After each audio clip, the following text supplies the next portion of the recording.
¿Ya? Bueno, en primer lugar, muchas gracias a la doctora Sanz, a Lucía por la presentación, por el soporte, a Mireia, que por supuesto si no fuera por su ayuda no creo que esto saliera de esta manera, seguro porque mis habilidades con la tecnología tampoco son muy grandes. Y especialmente agradecerle a la doctora Capelán que me haya invitado a participar una vez más en estas charlas de talleres de la unidad de mama de Valdebrón. Yo creo que estas charlas son realmente un lujo, tenemos acceso a conocimientos, a compartir, que creo que son sumamente valiosos cuando transitamos el proceso de la enfermedad y cuando estamos ahí viviendo estas situaciones tan difíciles. También quiero agradecer a Luisa, que es la presidenta de la asociación Andaban Chicas, y a todas las personas que forman parte de la asociación. Son unas trabajadoras incansables, sacan esfuerzos, sacan euros debajo de las piedras para poder contribuir a la investigación del cáncer de mama. Especialmente a Luisa le quiero felicitar por este premio que le acaban de dar en la cadena 100, ¿no? Este programa de Buenos días, Javi, Mar, y por un mundo mejor. Creo que Luisa es de las personas que realmente hacen que el mundo sea mejor. Ella pone todo su entusiasmo, trabaja todas las horas que puede, va para arriba y para abajo, y realmente creo que si alguien se merece ese premio de por un mundo mejor es Luisa. O sea que Luisa, enhorabuena, y enhorabuena a la asociación. El tema de hoy es un tema que, bueno, yo creo que no se habla mucho, ya lo iremos viendo, pero que sí que es verdad que cada vez hay más interés en el tema de la muerte. De hecho, algunas de vosotras que ya me conocéis de algunos talleres o de algunas charlas o algunas veces que hemos hablado, habéis demostrado ese interés, ¿no? en qué pasa con la muerte, qué es eso de la muerte. Y entonces, pues yo pensé que este sería un buen tema para tratar hoy. Empezaré diciendo que en muchas culturas la negación de la muerte sigue estando muy extendida. Incluso las personas mayores procuran no hablar del tema. La tienen ahí apartadita, no piensan en ella, y tenemos la costumbre de ocultar la muerte. Ocultamos los cuerpos en los sanatorios, ocultamos a las personas enfermas en la casa o en los hospitales, y es un tema que como si no existiera, sobre todo con la gente joven, con los niños, con los adolescentes, procuramos este tema no hablarlo. Con ellos hablamos de drogas, hablamos de sexualidad, hablamos de violencia, pero el tema de la muerte lo ignoramos. ¿Eso por qué es así? ¿Por qué pasa eso? Pues yo creo que pasa porque realmente nos sentimos incómodas con el tema. Cuando los jóvenes o cuando alguien toca el tema de la muerte, habréis oído que en alguna reunión, si alguien habla de algo de la muerte, siempre hay alguien que dice, ¿no habrá otro tema para hablar? ¿No? Es como, ay, no. Nos sentimos incómodas, y entonces cuando nos preguntan no sabemos ni qué decir ni cómo decirlo. La sociedad no ayuda, nuestra sociedad no ayuda a que esta realidad se ponga de manifiesto. Nuestra sociedad lo que hace es que potencia la belleza, potencia la eterna juventud, y entonces este tema de la muerte, la vejez y todo eso, pues como que también lo tapa, ¿no? Una sociedad que niega la muerte es inevitablemente una sociedad superficial, es una sociedad frívola. Por eso que decimos, por la eterna juventud que tanto está potenciada, y también porque no permite que accedamos, o sea, nos niega la posibilidad de conocer la parte trascendente de la persona, de entrar en la profundidad de lo que realmente somos, más allá del nombre y de la forma. esa dimensión trascendente del ser humano, al ser negada por la sociedad o no facilitarla, por más que tengamos esa necesidad y a partir de una edad nos empezamos a hacer preguntas y a hacer cuestionamientos, es muy difícil y cuesta mucho sacarla a la luz. De todo esto, de esta realidad superior, de esta trascendencia, de esta espiritualidad, es de lo que iremos hablando, o yo os voy a ir hablando a lo largo de la charla. Digo iremos porque hay algunas cuestiones que os invito a que después en el coloquio las podamos compartir.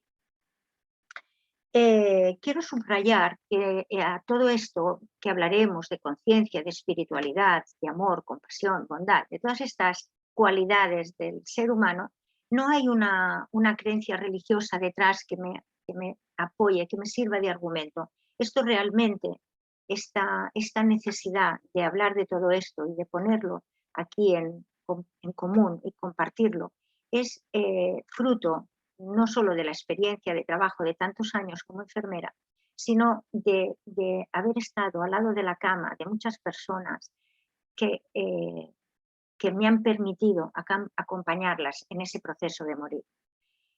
Eso ha sido lo que realmente me ayuda y me da, me permite, me da la ilusión de seguir compartiendo todas estas experiencias sobre el proceso de morir y la muerte. Bueno, digo muerte, esto es muy curioso. Uno de mis maestros en estos temas, el doctor Enrique Benito, él dice que la muerte no existe y se enfada mucho cuando alguien le dice, habla de la muerte, ¿no? Dice, a ver, tráemela aquí, preséntame la muerte. La muerte es un constructo que tenemos, una construcción mental que nos hemos hecho de ¿no? Como una señora o un señor vestido de negro muy grande con una guadaña en la mano. Pero realmente eso no es así, ¿no? Entonces él dice que hay el nacimiento y tendría que haber el morirmiento, pero que la muerte como sujeto no existe. Bueno, esto lo iremos comentando a lo largo de la charla. Como os decía, hablamos poco de la muerte y esta es una oportunidad que tenemos. Pero también es verdad que tenemos problemas porque no sabemos afrontar la muerte. Los problemas que encontramos que tenemos para no saber o no afrontar la muerte, el primero es que no sabemos envejecer. Nuevamente, la sociedad, el mensaje que nos llega de la sociedad es que no les gusta a la sociedad a las personas perdedoras, ¿no? Las personas que nos hacemos mayores, las arrugas, la pérdida de facultades pues como la vista, el oído, la artrosis, la agilidad. Esto no ayuda. Nos sentimos vulnerables cuando esto va llegando y intentamos evitarlo, nos obcecamos en disimular todo esto. Está bien cuidarnos, está bien cuidar el cuerpo, está bien hacer una dieta equilibrada, hacer ejercicio, hidratar la piel, pero el culto excesivo al cuerpo es lo que nos aleja de la realidad que nos toca vivir en cada momento. Entonces, yo creo que está bien cuidarnos, pero sin pasarnos. No pasa nada si subo 1 kilo o si hoy no he andado todo lo que tengo que andar. Vivimos como si no fuéramos a morir nunca. Nunca nos parece que es el momento, ¿no? Porque como nos cuidamos tanto, pues no nos sentimos vulnerables. Pensamos que esa fragilidad que es el ser humano no va con nosotros. Colectivamente estamos amenazados o nos sentimos amenazados, aunque tampoco queremos poner énfasis en eso. La contaminación es una prueba, el cambio climático ahí está, por no decir la pandemia, que también. Pero es que no es solamente eso, es que no sé si os acordáis que hace unos años nos sentíamos amenazadas por el mosquito tigre, ¿no? ¿Os acordáis cuando decía la Generalitat, decía que nos daba instrucciones para evitar que se acumulara agua, en las macetas, porque nos producía la picada del mosquito tigre, realmente nos producía unas reacciones importantes. O sea que realmente la amenaza está ahí está. Lo que pasa es que lo que realmente somos nunca está amenazado. Y esa es la diferencia, conectar con eso que realmente somos. Creemos que tenemos, otra de las creencias es creemos que morimos antes de tiempo. ¿Y cómo puede ser eso? Pues claro, es que siempre, ¿no? El tiempo que nosotros creemos que tenemos, que podría ser adecuado para morir, nunca es oportuno. Vivimos de espaldas a la muerte y cuando la muerte llega, produce un sentimiento de dolor, de tristeza, de malestar tan profundo, tan grande, genera un sentimiento de injusticia y por eso es porque decimos que creemos que morimos antes. Cuando digo un sentimiento de injusticia, yo os pregunto, ¿la muerte es justa o injusta? Esa sería una de las preguntas para el coloquio. Yo, como ahora mismo no podemos entrar a dialogar, y ya lo dejamos para el final, yo os digo mi opinión. En mi opinión, la muerte es lo que nos iguala a todos. Realmente, la muerte es igual para ricos, para pobres, para mayores, que para jóvenes, para gente que vive en África, gente que vive en Estados Unidos, gente que vive en Europa. Es la única certeza que tenemos.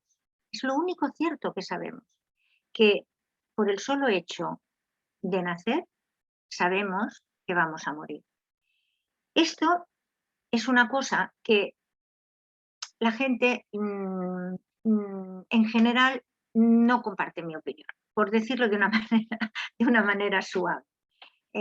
Las personas creen que el momento de morir, cuando es adecuado el momento de morir, ¿no? Que eso que yo digo de jóvenes y mayores o personas de edad más avanzada o de personas, que eso no es, que los que se tienen que morir son pues los que están como muy, muy, muy malitos, ¿no? Mejor que los que están, pues eso, que están en coma, los que están inmovilizados permanentemente, las personas.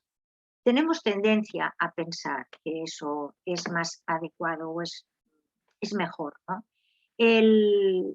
Cuando una persona joven muere, genera un gran sentimiento de injusticia. Siempre se dice, ¿no? Con lo joven que es. Entonces, yo pregunto, ¿quién decide que el momento de morir si es adecuado o no? ¿Esto cómo lo sabemos? ¿Quién lo decide? ¿Creemos que hay algo que un ser superior que dice ahora tú, ahora tú, ahora tú, con ese sentimiento de injusticia, con esa decisión de nuestra mente discriminatoria de lo que está bien y de lo que está mal? ¿O realmente aceptamos que hay un proceso de vida en que las cosas se van haciendo de una manera que es como es y no puede ser de otra manera, porque si no ya sería de otra manera? Si eso llega a mi vida es porque es así. Eso es ese devenir natural.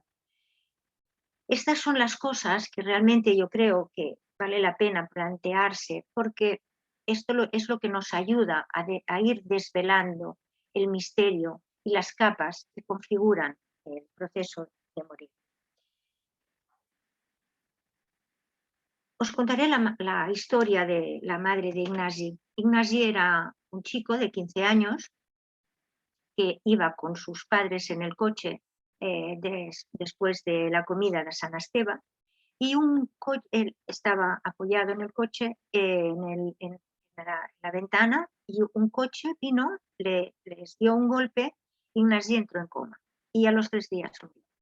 Ignasi, como os digo, tenía 15 años, sus padres, toda la familia quedó absolutamente desconcertada delante de esta pérdida. Pero después, con el tiempo, han ido elaborando todo ese proceso, tanto dolor y todo el sufrimiento, hasta que la madre de Ignasi dijo un día: estoy convencida que nadie se va ni un minuto antes ni un minuto después de cuando le toca. Yo sé que Ignasi, a su edad, con 15 años, ha vivido una vida plena, una vida sin adversidades, una vida dulce, y eso es el mejor regalo que le hemos podido ofrecer.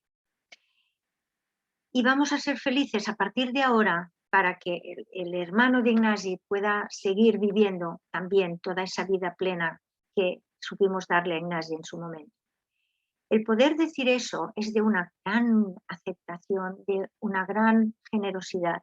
Y además, personas como la madre de Ignasi son las que nos enseñan realmente a ver y a creer que las cosas siguen como un proceso que tienen un proceso natural. Todo eso os lo digo porque la muerte, tendríamos que ver la muerte, ese morimiento que decía Enrique Benito, lo tendríamos que ver como un hecho biológico, no como un hecho cronológico. El morir se debe más a un proceso evolutivo de la persona que no podemos entender, que traspasa, que va más allá de nuestro entendimiento y no tiene nada que ver con la edad. Yo entiendo que eso cuesta, yo entiendo que eso no es fácil, y sobre todo la persona que sufre una pérdida es muy difícil entender, pero sí es posible, y con el tiempo, elaborando todo el proceso, uno se da cuenta de que hay algo que, que- que afirma que eso es así. Mira, cuando una persona ha muerto de una manera súbita, con un infarto, con un accidente de moto, un accidente de coche, algo que inesperado absolutamente, cuando yo he hablado con las personas que han quedado con sus familiares, en algún momento les he comentado, pero ¿tú no crees que intuía, había ese, mm, esa sensación de que, de que la persona fallecida supiera, intuyera en algún momento? Y quizás de entrada no, pero con esa pregunta en mente, al cabo de un tiempo me han dicho: oye, Manu, pues sabes que mi marido, que es una de las personas que murió de un infarto, mi marido estuvo ese verano intentando hacer grupos de comidas con amigos, porque decía que hacía mucho tiempo que no los veía y que tenía muchas ganas de verlo. De alguna manera era su manera de despedirse de esas personas. O la madre de una chica que murió con un accidente de moto, que decía: yo no sé por qué, pero tengo la sensación que me voy a morir joven. Lo dijo una semana antes de morir esta persona. O sea que realmente, como después veremos después, hay algo que la persona, o que se sabe, o que se intuye, o que se huele de alguna manera, ¿no? En este sentido. Os paso ahora un vídeo, unos minutos, dura muy poquito, pero que me gusta mucho porque tiene un poco que ver con todo eso que os estoy explicando. A ver si os lo pongo.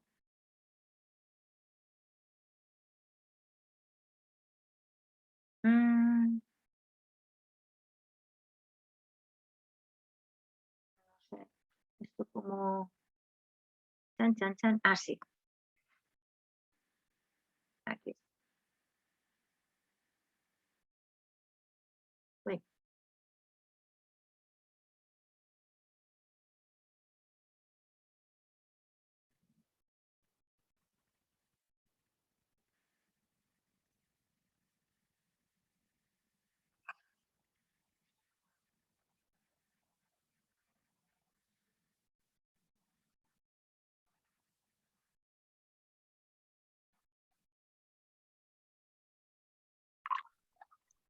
No se ve, Manu.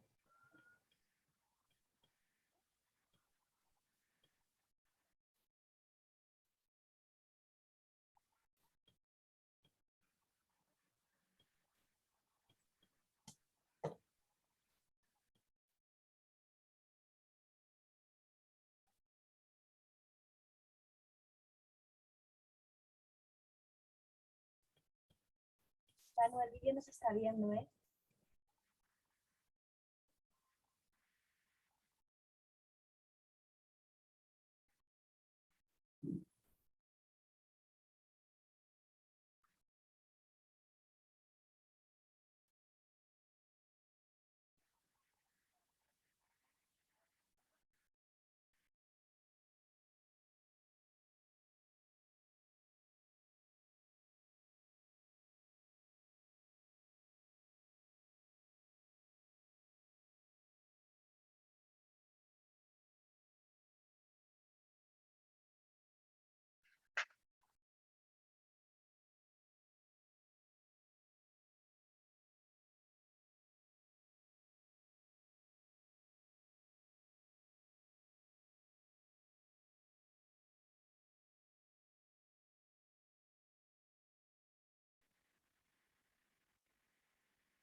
Hola.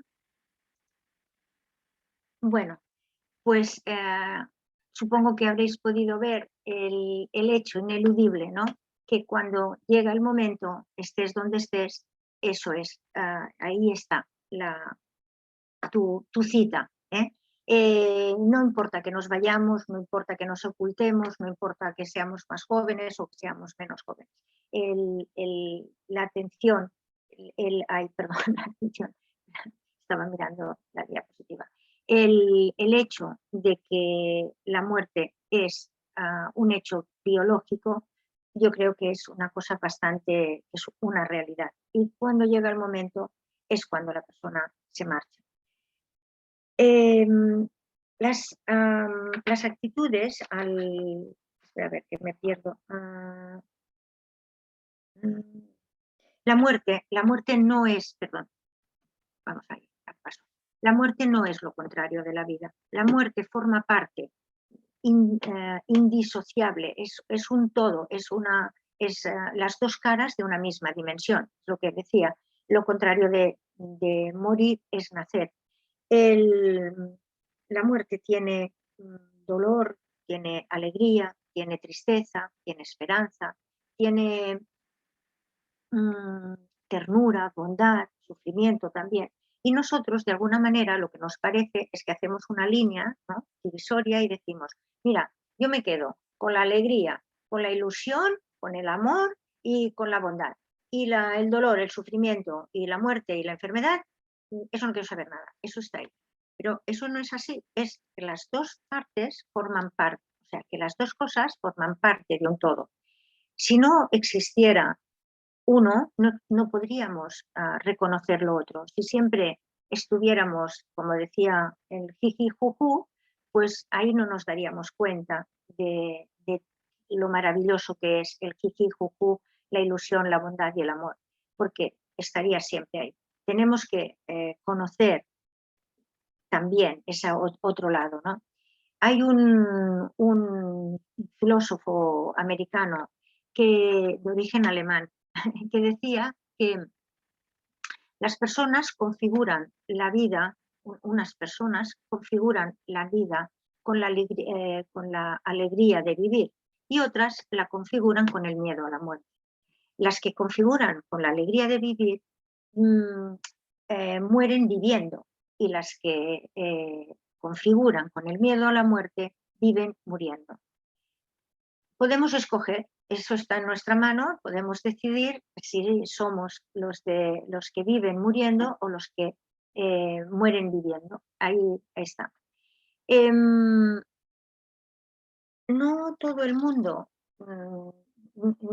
no todo el mundo tiene las actitudes delante de la muerte y del proceso de morir, no todo el mundo están estructuradas de la misma manera. Es evidente que la cultura es muy diferente, Oriente y Occidente también es muy distinto, pero curiosamente con una filosofía oriental, como puede ser la filosofía hindú, que tienen la reencarnación como algo incluido en su cultura y en su religión, el tema del buen morir no lo tienen bien, o sea, no está bien estructurado, diríamos. muchos médicos o muchas familias impiden a los médicos hablar con las personas que que se están muriendo, que tienen enfermedades muy graves, ¿no? Al final de la vida, porque no quieren que la persona se le confirme ese momento de ese proceso. Entonces evitan que hablen con ellos. Eso también pasa en la China y en el Japón. Curiosamente, en los países africanos, con todas las faltas de recursos que tienen y teniendo las posibilidades muy mermadas, las posibilidades del buen morir, de los paliativos muy mermadas, son las comunidades que mejor llevan el tema del buen morir. Son las que tienen más red comunitaria, tanto de amigos como familiares, que acompañan esos procesos, que ayudan, ¿no? Que a veces en el proceso de morir la gente dice, bueno, a ver, ¿qué necesita de mí esta persona? Yo ya le digo, ¿no? Que si quieres algo me llamas. Es que esa persona, a lo mejor con que tú le vayas a comprar es suficiente, con eso ya estás ayudándole a encontrarse mejor o ya le estás, no porque sea el proceso de morir o como una necesidad que esa persona pueda tener. Como os digo, en África eso no pasa. Por lo que respecta a Europa, Irlanda y Bélgica son dos de los países donde más se debate sobre el buen morir, más se procura que las personas tengan acceso a la buena muerte. Y en el Reino Unido, que fue el primer país del mundo en el año 1967, donde se creó el primer hospital de paliativos, el hospice. Ahí lo creó la Cicely Sanders. Esta mujer creó este hospital donde las personas estaban tranquilas, felices, sin dolor, podían pintar, podían oír música, podían pasear por el jardín. O sea, era otro modelo hospitalario que todavía aquí tardó en expandirse por el mundo, tardó casi 20 años, entre 10 y 20 años en llegar a todos los países. Aquí en España, concretamente en Cataluña, tenemos uno de los mejores servicios de paliativos, el doctor Gómez Batiste, que es profesor de la Universidad de Vic. Creo que es también el presidente de los cuidados paliativos de la OMS. Y realmente tenemos mucha suerte de tener un servicio público sanitario como el que tenemos. Por todo lo contrario, en Estados Unidos es otro de los problemas también. La lucha de los intereses de los seguros y las mutuas y la sanidad privada más bien lleva al encarnizamiento terapéutico, ¿no? Hasta a no rendirse, ¿no? A seguir ahí dando y haciendo pasar por todo a la persona. Perdón, hay las fundaciones privadas, paliativas, de asociaciones budistas, de asociaciones evangélicas, de todo esto, que son los que realmente se ocupan de los procesos al final de la vida. Os voy a presentar ahora una serie de personas que son todas ellas o han sido personas muy importantes en todos los procesos, o sea, en elaborar, en estudiar, en aportar luz al proceso de morir. Empezaré en primer lugar por Angie Carmelo, que es una doctora en metafísica. Es una mujer que actualmente es la presidenta del Suport al Dol en Lleida. Esta mujer, que en su día fue la fundadora del Grup Aves. Grup Aves es esta asociación de ayuda al duelo. Esta mujer, que además ha escrito muchísimos libros que son referentes en la sanación del duelo, ¿no? Déjame llorar y El buen duelo. Pues esta mujer, ya veis, que dice que somos somos materia, cuerpo es materia, pero que somos energía dentro de este cuerpo físico, que una vez evolucionamos y experimentamos, abandonamos el cuerpo. Pero la conciencia persiste, la conciencia no se abandona en el cuerpo. He puesto unos enlaces que después, si en algún momento los queréis que los compartamos o queréis que os los mande, pues yo os los mando. Yo creo que ahora más vale que vayamos agilizando, que vayamos comentando y luego pues quien quiera los puede ver. Esto es lo que dice la doctora Carmelo, ¿no? Después está Eckhart Tolle. Eckhart Tolle es un maestro espiritual, es el autor del libro del poder de la hora, que yo supongo que algunas de vosotras lo habréis leído. Es un practicante de meditación zen y este hombre es muy gracioso porque sus discípulos le preguntaron, ¿no? Un día en unas charlas, da muchísimas charlas, y en una de estas charlas le preguntaron los oyentes, no recuerdo ahora, qué se sentía, ¿no? En el momento de la muerte. Y el hombre dijo, pues es que la verdad es que no lo sé, yo no me he muerto nunca. Mi experiencia es que la muerte es la disolución de la forma, que aquello que es real en nosotros no muere nunca. Un poco está también en la línea, ¿no? De lo que es real sería la conciencia. Esto es lo que dice Eckhart Tolle. Y yo creo que es verdad, porque ¿cómo puedes tú, cómo podrías tú demostrar que quieres a tu madre o que quieres a tus hijos? No es tangible, no es tangible. Otra cosa es si podemos pensar que eso trasciende o no, o si perdura o no. Pero ese amor, claro que perdura, ¿no? No se puede demostrar, pero perdura. Bueno, son esas cosas que os he dicho que vamos a ir luego, si queréis, discutir. La siguiente persona que os quiero presentar es el doctor Enrique Benito. Enrique Benito es un médico que era oncólogo, después ha sido presidente de la Asociación Española de Cuidados Paliativos, sobre todo de la sección de espiritualidad. Este hombre que da cantidad de conferencias, que da charlas, cursos, que actualmente es profesor universitario. Él es el que os decía antes que siempre dice la muerte no existe, ¿no? Él dice que el proceso de morir es una transición que está muy bien organizada y que se asemeja a un parto.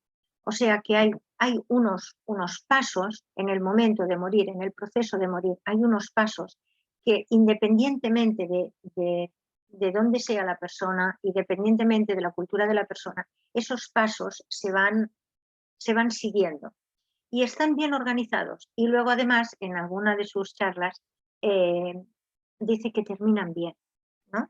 O sea que es muy esperanzador todo lo que dice Enrique Benito. Después os presento ahora a Pim van Lommel. Pim van Lommel es un médico, cardiólogo holandés. Este hombre, como muchos cardiólogos, ha remontado a los infartos, ¿no? Ha remontado a las personas, no me sale una palabra, que han sufrido un infarto.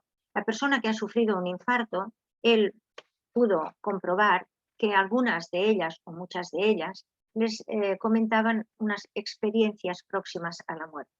Entonces, claro, cuando él esto lo empezó a ponerle nombre, a ver qué es lo que pasaba, a preguntar y a entrevistar a estas personas y a explicar lo que le decía esta gente, pues había sus compañeros suyos o gente del hospital donde él trabajaba decía que era muy probable que las experiencias cercanas a la muerte tuvieran que ver con la hipoxia cerebral que tienen los pacientes que han sufrido un infarto.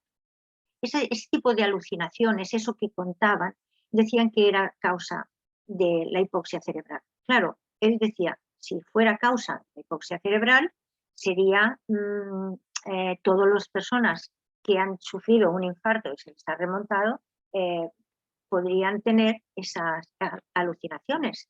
Claro, eso no es así. Por lo tanto, hay unas personas que lo tienen y otras personas que no. Él dice que morir es como si te quitaras un abrigo.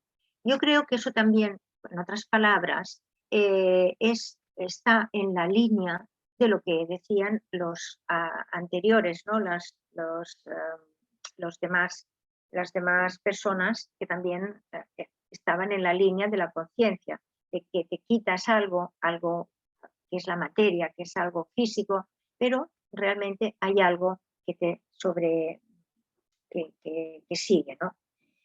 El Pim Van Lomen habla de una conciencia global que sin tiempo ni espacio y de una conciencia humana colectiva. Esto es como difícil, ¿no? de imaginar, pero yo me lo imagino que es como la conciencia colectiva sería como, no sé si habéis visto o podéis imaginar, una ola grande, ese dibujo de una ola que a veces hay. Es una ola grande, que es la ola a la base, es la plataforma, ese mar, esa conciencia, ese océano, es una plataforma grande, y la ola es cada uno de nosotros, esa conciencia nuestra que a la vez nos envuelve, se junta con la conciencia colectiva, nos configura porque formamos parte de ella y a la vez nos individualiza, ¿no? Es como una ola que va viniendo y que se va haciendo cada vez más grande. Bueno, esa es una imaginación que yo tengo por ponerle nombre a algo que es innombrable, ¿no? Finalmente os presento la otra personalidad, que es Thich Nhat Hanh, el Thai. Este maestro vietnamita, este maestro de Zen vietnamita, él habla también de la conciencia, pero él lo dice de otra manera. Él dice que soy antes de morir y continúo siendo después de morir. Siempre soy. Ese soy es el que configura la conciencia, porque lo demás es variable, es impermanente, va cambiando. Pero la conciencia no cambia. Es ahí, es lo que decía, es lo que no se siente amenazado. Que si no temes a la muerte, tu vida cambia. Yo esto lo creo firmemente. La muerte está bien, temer a la muerte es normal, pues veremos los temores a la muerte, pero vivir obsesionada con el temor a la muerte es lo que no te permite vivir. Por lo tanto, cuando no temes a la muerte, tu vida cambia, eres más feliz, es más libre y experimentas otra manera de vivir, sin tantos apegos, sin tantas ataduras. Bueno, se puede creer o no en la supervivencia de la conciencia, pero el hecho de no creer no justifica una visión negatoria de la muerte que tiene nuestra sociedad materialista. Puedo no creer, puedo pensar que la muerte no es nada, o puedo pensar que con la muerte se acaba todo, ni conciencia ni nada. Bueno, bien, de acuerdo, pero eso no debería justificar ese alejamiento, esa negación que hay de la muerte, ¿no?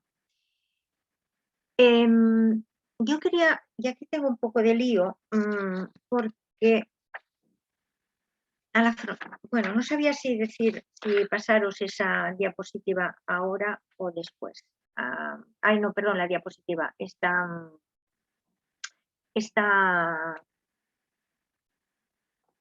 Nada, lo dejo aquí.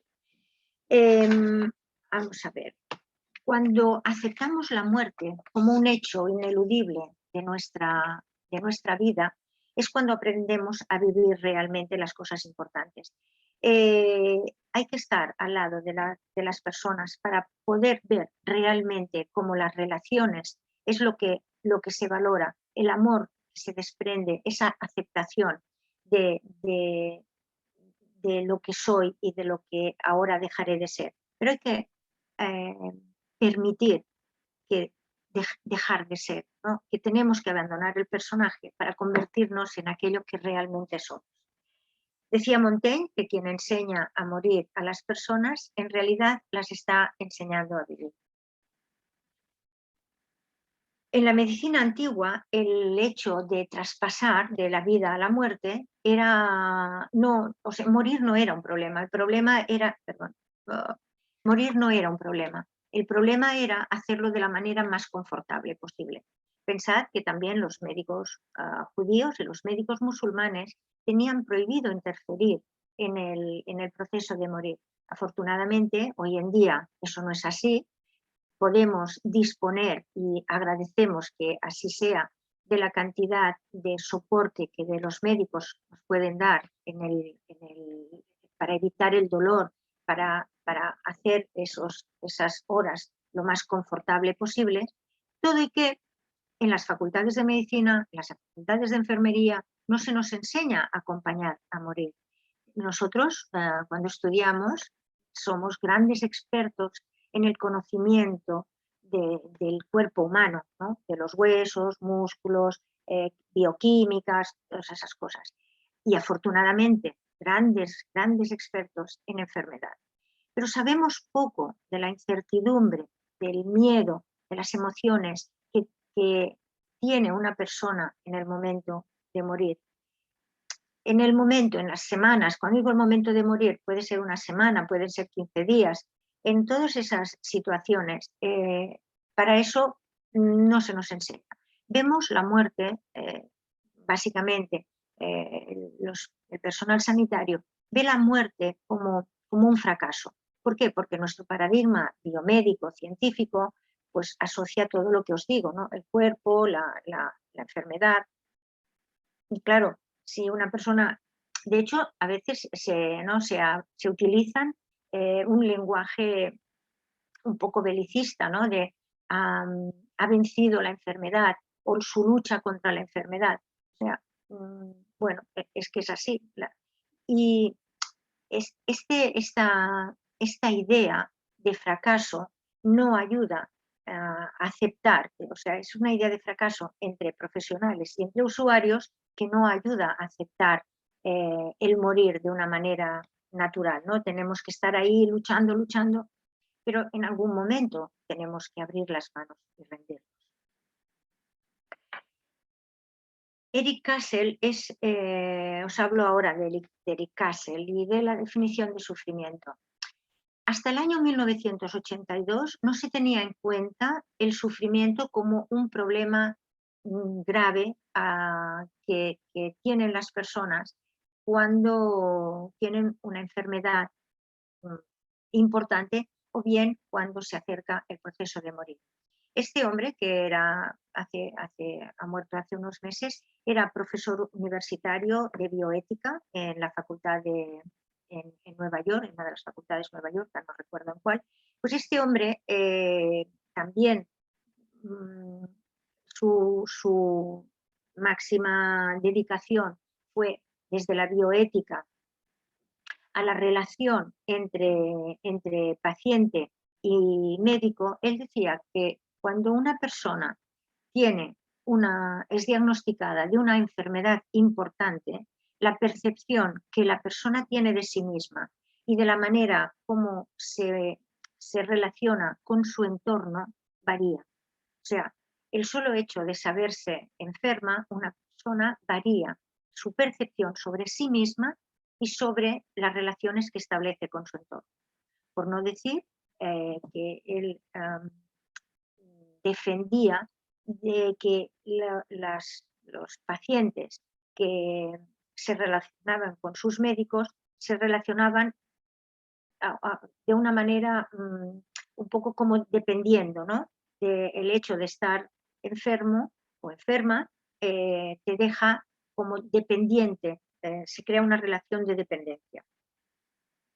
Pues él hablaba de esta integridad, que cuando que el sufrimiento puede ser, cuando esta integridad nuestra se ve amenazada, se ve amenazada quiere decir que aunque no sea real, aunque si yo me siento amenazada en mi integridad a cualquier nivel, físico, espiritual, emocional, a cualquier nivel, eso me puede crear sufrimiento. ¿Y cómo abordamos el sufrimiento? Eso es una de las cosas que quizás cuesta más de acompañar, ¿no? Con el paradigma científico que tenemos. Cuando abordamos el sufrimiento como problema, nos puede resultar más fácil, ¿no? Algunas cosas más fáciles. Por ejemplo, ¿cómo abordamos el dolor crónico? El dolor crónico es fácil porque se dan calmantes, se intenta solucionar con analgesia, con medicamentos, con fármacos. Esto no es muy complicado. La dificultad de comunicación ya nos puede resultar más difícil, porque a veces la persona no se atreve a explicar todo aquello que le pasa, o no se atreve a decir cosas que a lo mejor diría porque no sabe, ¿no? Esto que decíamos, la percepción de la relación con el entorno cambia. Como normalmente los profesionales muchas veces comunicamos más con los familiares que con la persona enferma, pues se puede tener la sensación de no ser tenida en cuenta, ¿no? Es decir, es que todo lo hacéis vosotros, es que mangoneáis la situación, no me informáis suficiente. La pérdida de autonomía es otra de las cosas que puede generar sufrimiento, porque la persona se siente dependiente y debido a sentirse dependiente se siente como una carga para los demás. Esto es abordar el sufrimiento como problema. Y creo que como problema aquí podríamos se pueden muchas intervenciones, se pueden hacer muchas cosas. Pero cuando tenemos el sufrimiento como misterio, cuando la persona ya está, lo que os decía, próxima al momento de morir, el sufrimiento puede ser de otra índole. Las preguntas radicales sobre el sentido de la vida, ¿no? ¿Qué hago yo en esta vida? ¿Qué ha significado mi vida? ¿Para qué ha servido? ¿Tiene sentido lo que he hecho? ¿Qué sentido tiene que ahora yo me muera? ¿Cómo puede ser? Cuestionarse si hay esperanza en otra vida o si existe Dios. ¿Quién es Dios? ¿Es este señor o esta señora, ¿no? Bueno, aquello del triángulo, de la barba, de un aspecto. ¿Esto es Dios o es una fuerza, es una energía? ¿Qué es? ¿No? Pero existe. Los valores de la persona, la amistad, el amor, la bondad, la ternura y sobre todo la culpa y el perdón. Una persona que está en un proceso de morir es muy, muy, muy importante el hablar, el sacar a relucir todos los temas sobre la culpa de lo que he hecho, de lo que no he hecho, qué es lo que podría haber hecho y no pude o no quise o no me atreví. Y sobre todo el perdón. El perdón es básico, el perdón es el lubricante que hace que el corazón y el amor fluyan en las familias. Cuando yo hablo del perdón, es cuando realmente cuando he podido perdonar, es cuando realmente me siento libre, ¿no? Martin Luther King decía que el perdón no es un acto ocasional, es una actitud constante. Desde esa actitud constante es desde lo que realmente pienso yo que podemos ir avanzando como personas, siendo más auténticas, ¿no? Y limpiando las relaciones. ¿De dónde sale el temor tan grande que tenemos a la muerte? Hoy no, aquí todavía no. Esperad, aquí. ¿Cuál es el temor grande? ¿Por qué esos temores? Bueno, el temor a la muerte es un temor absolutamente natural, es humano, y el que diga que no tiene miedo a la muerte es un poco inconsciente, ¿no? Porque yo creo que todo el mundo tenemos miedo a la muerte.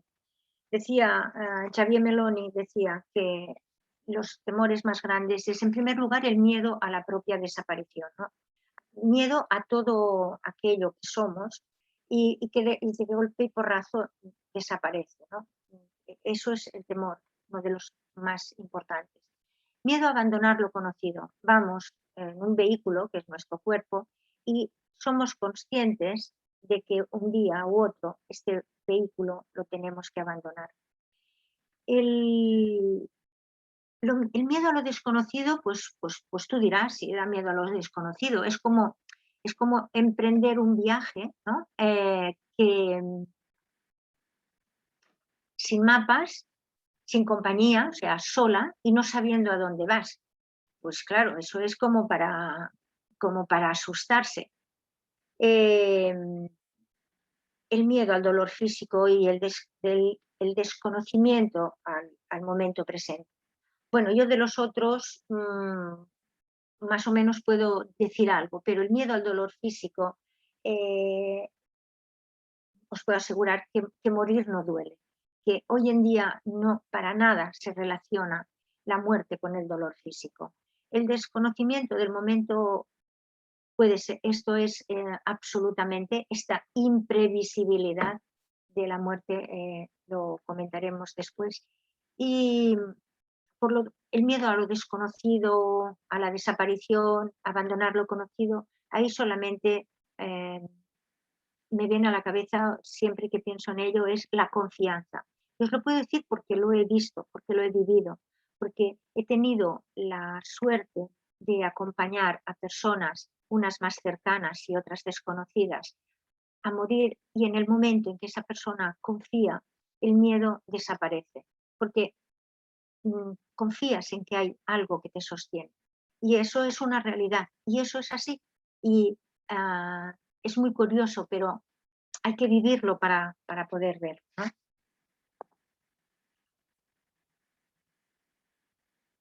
¿Vosotros qué creéis, qué diríais que es la muerte? ¿No? Después de tanto darle vueltas y miedos y demás, ¿vosotros qué diríais que es la muerte? ¿Veis la muerte como una puerta o como una pared? Pues está abierto, cada uno puede pensar lo que quiera. Si piensas que la muerte es una puerta que se abre, que pasas a cualquier otro sitio, no sabemos cuál, pero cualquier otro sitio, empiezas otra cosa, o bien es una pared, chocas ahí y ahí te quedas. Se apaga la luz, se acaba la función. Eso puede decidirlo cada uno, cuál es lo que piensa que es. Mi opinión. Mi opinión es que me quedo con la puerta, porque una cosa y la otra es un misterio, nadie lo sabe, y delante del misterio me quedo con la puerta, indudablemente. Ahora sí, ahora os paso la diapositiva y seguramente esta diapositiva algunas de vosotras ya la habréis visto. Es una película que se pasó, bueno, yo pasaré unos minutos, es una película de un sabio sufí y os la paso. A ver si...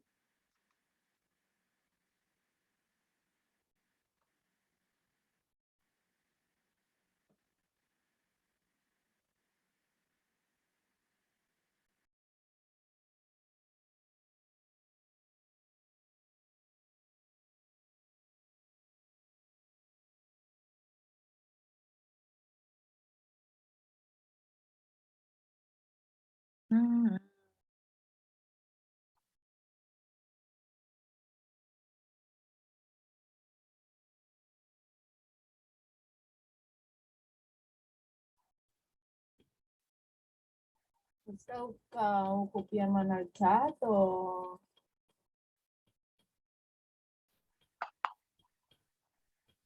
Manu? ¿Sí? Vols que ho Hola. copiem en el chat? Vols que ho copiem en el chat? En el chat? Que estàs compartint un vídeo? Sí.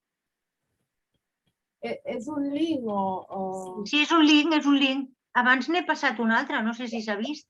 No, no se ha visto. Lo copiamos en el chat en enlace para que puedan meterse desde casa. Ah, vale. ¿Vale?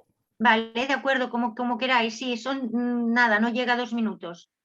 Vale, pues un momento que ya lo copiamos. Vale. Está en la diapositiva, lo has visto, ¿no? Sí, pero tienes que... Claro, lo copiamos y lo ponemos en el chat.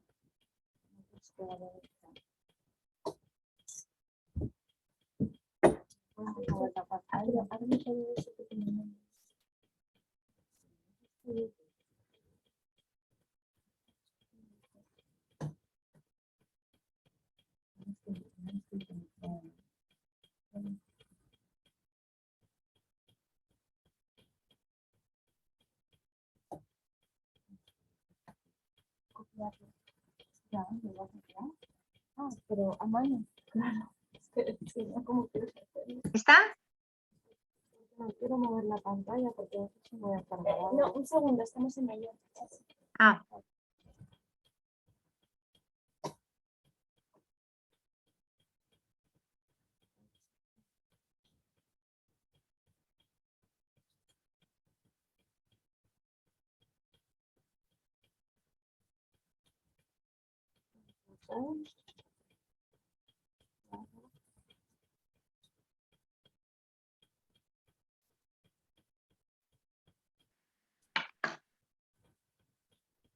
Sí, pero...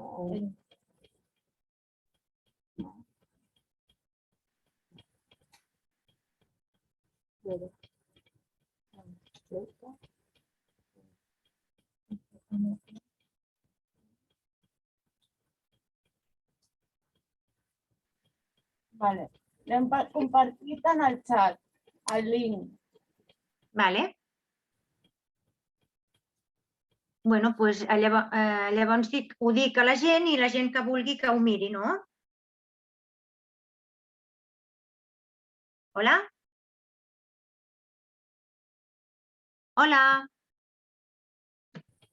¿Lucía? Sí. Ah, Sí, Mireia. hemos copiado, ¿vale? Vale, de acuerdo. Que piqui en el link i que el mirin. Vale, doncs ja puc dir-ho ara, no? Que ho mirin des de casa en el link. Sí. Molt bé. Vale. Doncs llavors continuem, sí? Sí, perfecte. ¿Sí? Sí, pueden continuar. Vale, de acuerdo, muy bien.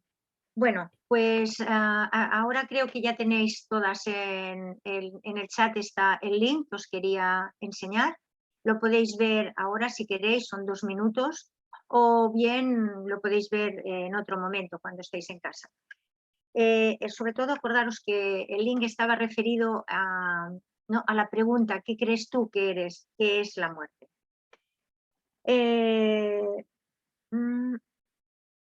Perdón. Ay, párame. Ahora, ya estamos. Otra de las personas que han hablado y han estudiado el tema sobre el proceso de morir es el doctor Brogi. El doctor Brogi és el president de bioètica del Comitè, de Bioètica de Catalunya. Había sido cirujano y este hombre escribió un libro fruto de sus reflexiones sobre la muerte y el proceso, y él como ha estado tantos años trabajando de cirujano, pues él sobre cómo ve el mundo profesional, ¿no? Médicos y enfermeras, cómo se relacionan con la muerte. Este hombre, el libro que escribió es Per una mort apropiada, y juega con las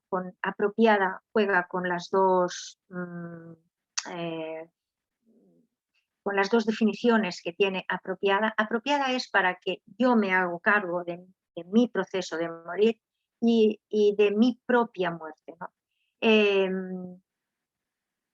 Y cómo me la adecuo, me la pongo en función de cómo yo creo que tiene que ser. Él, como presidente del Comité de Bioética, pues ha trabajado mucho para que las personas puedan hacer el documento de voluntades anticipadas. Esto nos da un poco de yuyu, ¿no? Decir, ay, yo no quiero escribir esto porque yo, no sé, ahora no me veo, no tengo por qué. Pero es que es muy importante, porque ahora pensemos que cualquier circunstancia adversa que pueda pasar y que me impida decir cuáles son mis valores. Puedes redactar, es más, en la Meva Salud encontraréis el documento de voluntades anticipadas de una manera fácil, sencilla. No hay que redactar, hay que marcar crucecitas, déjate pensar, déjate sentir realmente qué es lo que te está preguntando y tú contestas. Y eso, mientras tú estás bien, puedes decidir y decir cuáles son tus valores y puedes tomar tus decisiones. Pero puede ser que esto no sea así y puedes dejar a un representante o a varios representantes que sean capaces de defender todo aquello que tú quieres para ti, para tu muerte, y todo aquello en lo que tú creas. Si no lo vais a hacer, al menos echarle un vistacito al documento de voluntades anticipadas en la Meva Salud. También hay otras personas que han trabajado, os presentaba antes a los que tienen un concepto de lo que es la muerte, ¿no?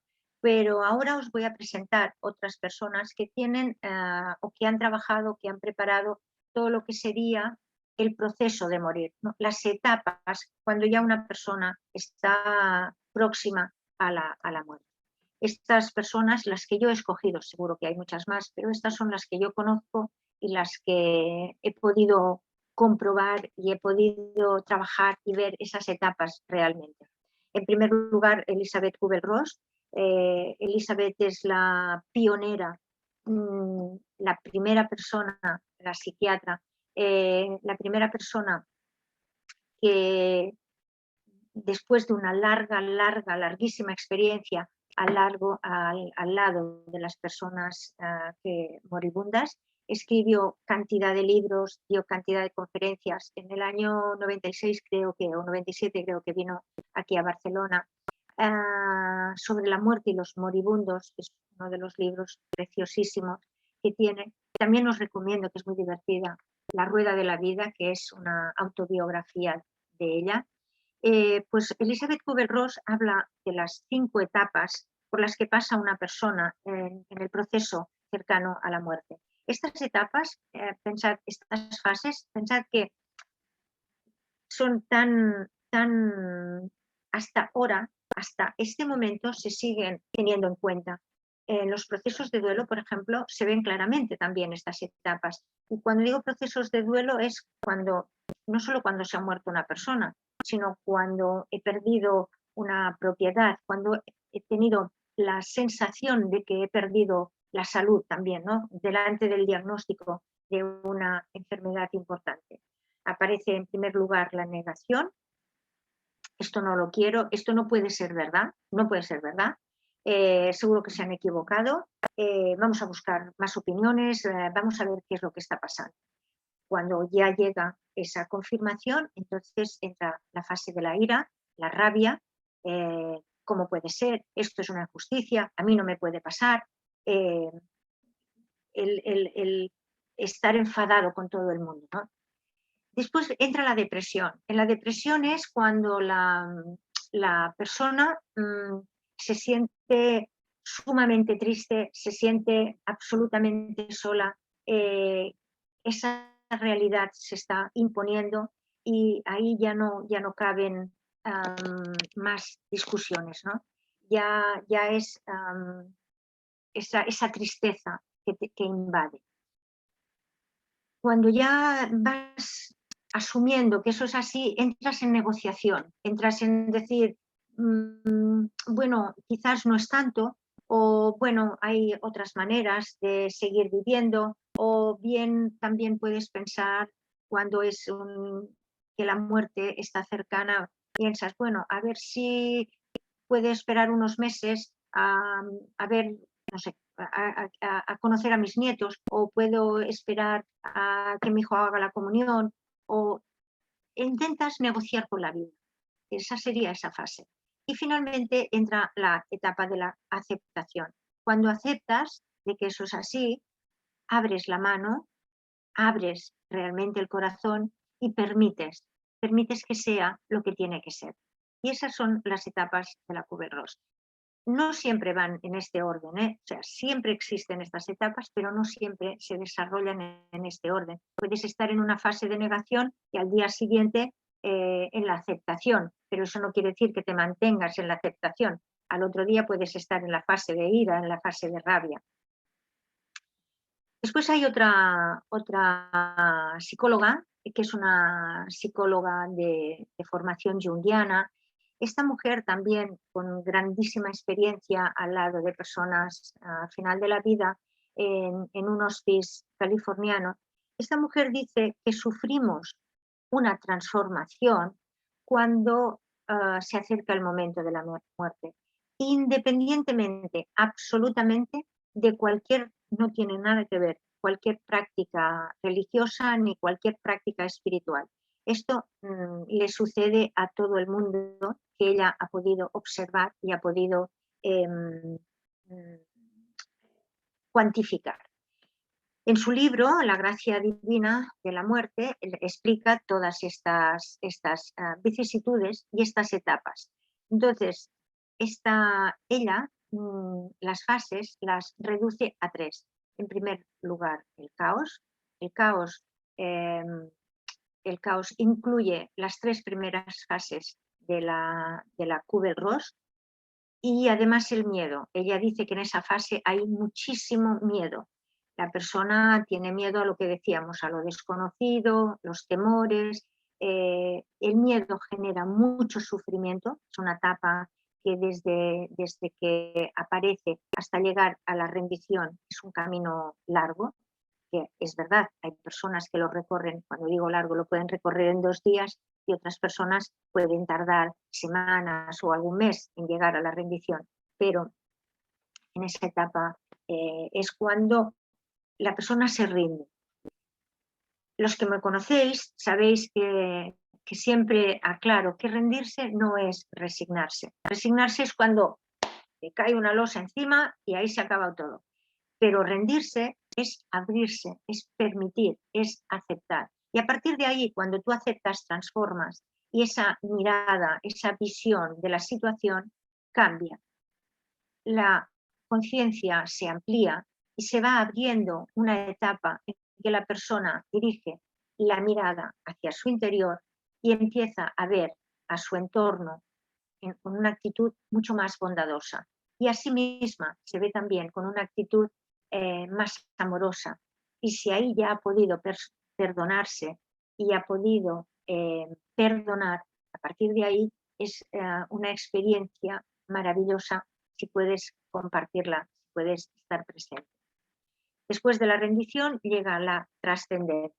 La trascendencia es cuando la persona pasa una conciencia superior de lo que decíamos de la ola, ya no se mira a sí misma, deja de haber lucha, deja de haber control y se queda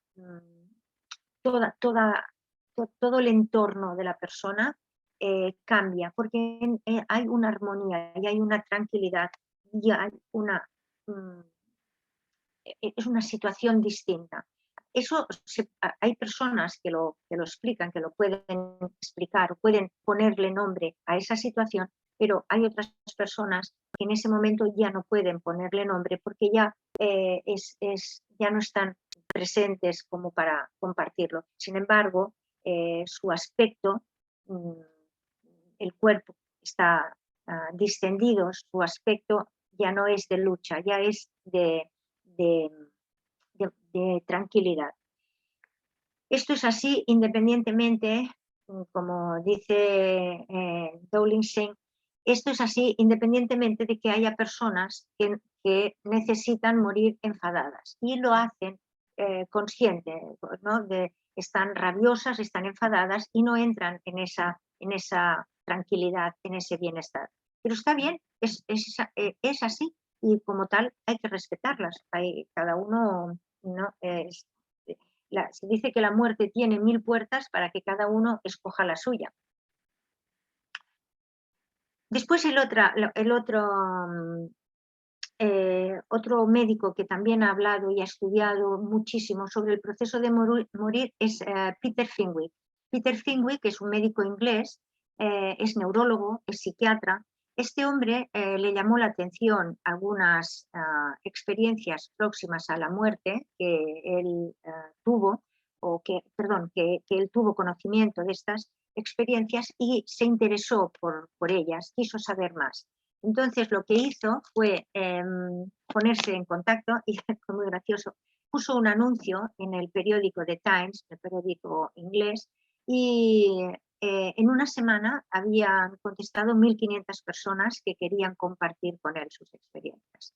Él tuvo entrevistas, sacó conclusiones, pero no conforme con eso, hizo entrevistas a profesionales para saber qué opinaban, si ellos sabían algo de todo eso, personas, enfermeras que estaban ahí en los hospitales, en la parte realmente de cuando las personas, en el momento del traspaso, ¿no? En el momento de morir.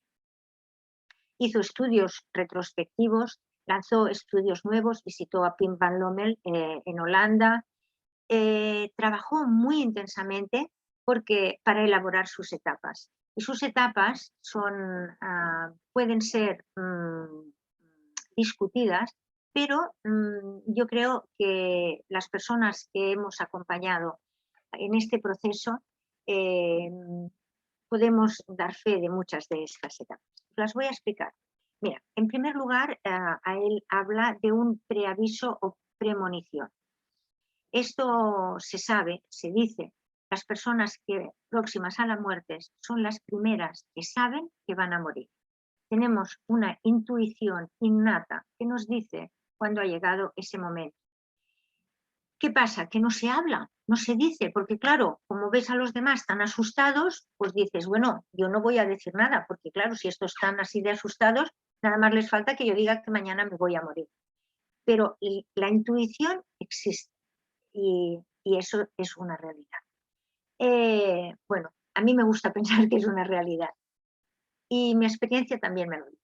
Después está la bienvenida. Esta es muy curiosa, la bienvenida. La persona está en la cama, está agitada, está intranquila y en esta etapa Fenwick dice que aparece o la persona próxima a la muerte ve un familiar o una persona. ¿Hola? Sí, sí. Vale. Ve un familiar o una persona que le ha precedido que le dice, bueno, oye, pues que vamos a vernos pronto, que esto es así, que mañana nos vamos a ver. Entonces, esto cuando como enfermera has estado viendo a personas en el proceso este de morir, es muy fácil decir, hay personas que entran en delirium y que ven personas, ven gente. Tenía la madre de una amiga mía, decía que veía a su madre que la venía a recoger con un coche y se dice, y entonces decimos, bueno, estas personas que está delirando. No, es que ellos están viendo a quienes están viendo, ¿no? O gente que llama a su padre o a su madre. En esos momentos, la siguiente etapa, hay cuando esa negociación de decir, oye, yo no puedo, no estoy preparado porque tiene que venir fulanito o sutanito que me tengo que despedir. Esto también lo habréis oído nombrar, ¿no? Y fíjate que se estaba muriendo, pero hasta que no llegó su hermano que vivía en Australia, pues no se murió. O hasta que no llegó su hijo, ¿qué tal? No se murió. Pues de alguna manera esta negociación pasa por aquí, por poderse despedir de aquellas personas. También en esta etapa hay una lucidez terminal que él le llama, que es cuando personas con procesos cognitivos como Alzheimer, por ejemplo, pueden recobrar la lucidez y despedirse de las personas queridas para después ya volver a caer en esa somnolencia. Finalmente llega el momento de morir y ahí él habla pues eso, de la trascendencia, de pasar a otro nivel de conciencia que te envuelve, que ya es otro lugar, otra cosa, otra situación. Voy deprisa porque si no, no tendremos tiempo después quizás para el diálogo. Em, el siguiente, esta situación que os comento, de Peter Finwick, él dice que esto se da en el 80% de los casos. Evidentemente no se da en el 100%, pero sí a un 80% de los casos.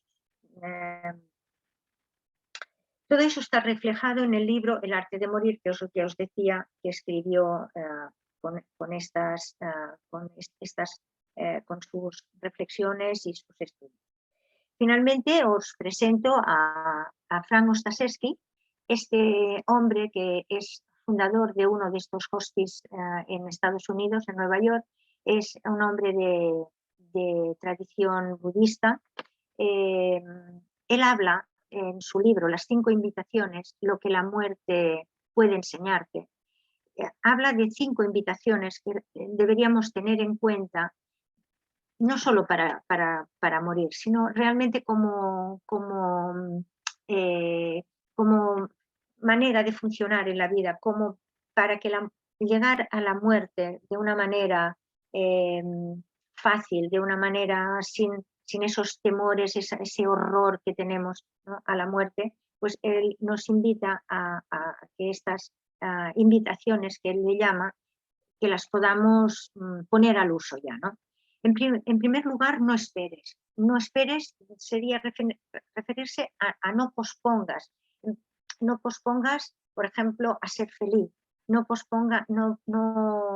esperes a disfrutar de las cosas que te gustan con las personas que quieres. No esperes a decirle a quien quieres que lo quieres. No te dé vergüenza decirle, te llamo porque te echo de menos. Hace tiempo que no te digo lo muy importante que eres en mi vida. No esperes a estas cosas, a mostrar ese amor, esa fraternidad que hay, o esa sororidad, ¿no?, entre mujeres, que quizás a veces nos es más fácil esa expresión. Y tampoco esperes a pedir perdón, ¿no? Él dice que el perdonar a veces es como llevar un carbón ardiendo en la mano, ¿no? Llevar un carbón ahí ardiendo y decir, no, no lo voy a soltar hasta que no me pidas disculpas. Pero ¿quién se está quemando? ¿No? Abre la mano, pide disculpas o perdona, aunque no te pidan disculpas, y deja de quemarte, porque en realidad el que perdona es el que se libera. El que es perdonado a veces ni se entera eh, eh, de que es perdonado, por supuesto, pero que tampoco a veces no tiene conciencia de haber hecho algo que no estaba bien. La otra invitación es acepta todo lo que llega. Uy, esto es muy difícil. Manu, ¿cómo me puedes decir esto? ¿Cómo voy a aceptar todo lo que llega? Bueno, pues si sabes alguna manera de que no aceptando no va a llegar, pues no aceptes, pero es que eso no depende de ti. Lo que llega a tu vida, llega. No digo que llegue para quedarse, pero en este momento llega, pues tendrás que aceptarlo para poderlo transformar, para poderlo cambiar. Me gusta mucho un haiku que dice, el granero quedó reducido a cenizas. Ahora puedo ver la luz. Lo encuentro precioso, ¿no? El granero, que es el símbolo de sustento, ahí es donde está todo mi alimento, quizás mi cobijo también, y se ha quemado, se ha hecho cenizas. No tengo nada, lo he perdido todo. Puedo enfocar en en lo he perdido todo, qué voy a hacer a partir de ahora, qué va a ser de mí, pobre de mí, pero en este momento puedo ver la luna porque el granero me la tapaba. Lo encuentro realmente de una aceptación increíble.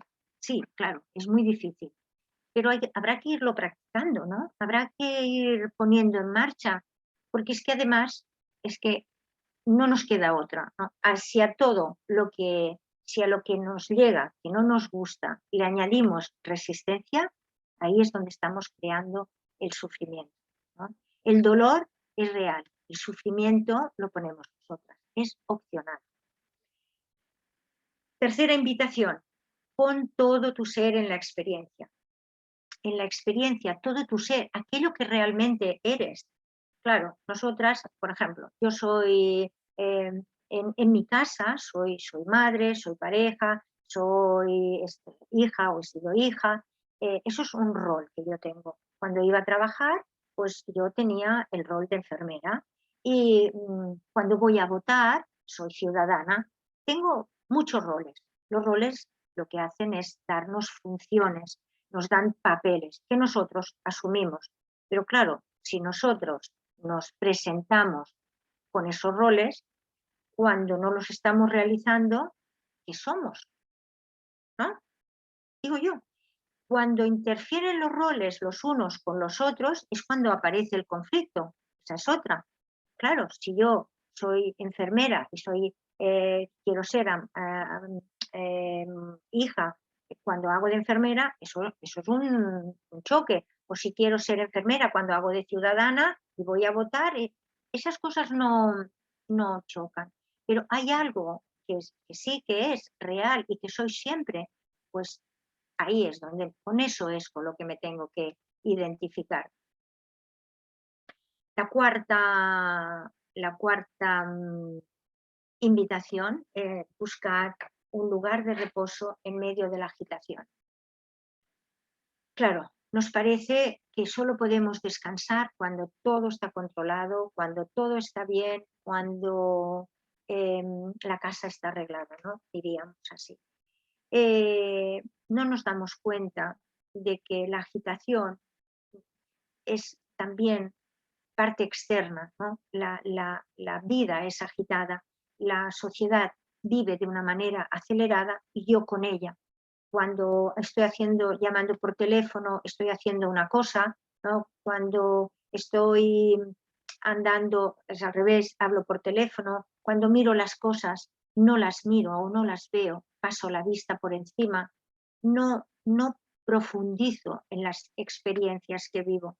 Cuando hacemos retiro en el Zen, hacemos un ratito pequeñito de trabajo. Y ese trabajo puede ser barrer una escalera o puede ser limpiar un cristal. Siempre la maestra nos dice, ¿no? Dice, sin apego, no barras para que esté limpio, barres y ya está. Tú haces la acción y ahí estás, porque en el momento en que quieres buscar el objetivo, pues ya ahí ya entra esa competición. Ese lugar de reposo en medio de la agitación está dentro de ti, no está fuera. Cuando tú respiras conscientemente, cuando tú tomas aire y lo inhalas y después lo exhalas, ese espacio que queda entre una inhalación y una exhalación, esos segundos, son los que realmente están y ahí podrás experimentarte en todo el ser que eres. En la quinta invitación, cultiva la mente del no saber. Dice Ostashevsky que la mente es como un paracaídas, que si no la abres no funciona. Quiere decir, nosotros vamos con unas ideas predeterminadas, con unas ideas fijas de cómo tienen que ser las cosas. Nuestras creencias, nuestros valores nos dicen que las cosas tienen que ser de una manera determinada. Y cuando no son así, es cuando realmente existe el problema. Claro, si nosotros nos acercamos a una experiencia, sobre todo a la experiencia de una persona enferma, gravemente enferma, o a una persona en el momento de morir, nos acercamos a ella con unas ideas de cómo tienen que ser las cosas, es ahí cuando nos equivocamos.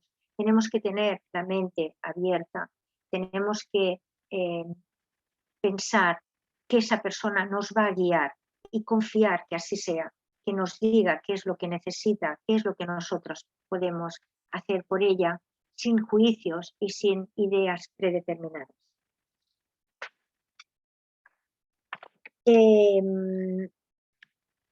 Debemos soltar, exacto, dar las ideas fijas y liberarnos del control. La mentalidad del no saber es una invitación a vaciar la mente y abrir el corazón. Y ya para terminar, quiero deciros que la muerte comporta un grado importante de imprevisibilidad. No sabemos el momento, no sabemos la hora. Las tradiciones religiosas ya lo dicen, eso, nunca se sabe, ¿no?, cuándo va a llegar, estar preparados. Y yo digo, ¿cómo podemos estar preparados? Pues mi invitación a estar preparados sería como la de observarnos cómo vivimos los momentos, la vida, sobre todo los finales de las cosas, ¿no? Cómo vivimos el final de las vacaciones, cosas muy sencillas, cómo vivimos el final de las relaciones, cómo vivimos cuando nuestros hijos se marchan de casa o cuando vivimos un cambio en el trabajo o cuando llega una adversidad a nuestra vida. ¿De qué manera vivimos estas situaciones? ¿Con qué grado de apego las vivimos? Eso es una manera de ir entrenándonos, de soltar, sobre todo aprender a soltar, a no quedarnos con nada. Todo en la vida, todo está en un cambio continuo y eso es lo que tenemos que procurar, ¿no? Que todo, no querer que sea nada permanente y permitir que la impermanencia y el fluir de la vida nos lleven y confiar a buen puerto, ¿no? Eso sería la recomendación. Y para finalizar esta charla os he preparado una música que me gustaría que la pudierais ver, pero si queréis podemos aprovechar esos 3 minutos que va a durar para ir al baño, poder hacer un poco de coloquio si queréis. Y nada más, deciros eso, que la música es a la que nos va a acompañar. Ese pentagrama que sale, realmente esa es la vida. Y aquí os lo comparto.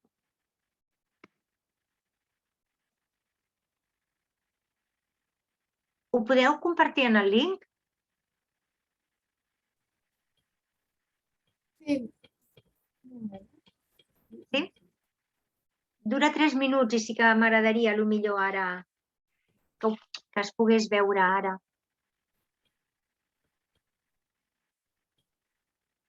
A ver, ahora.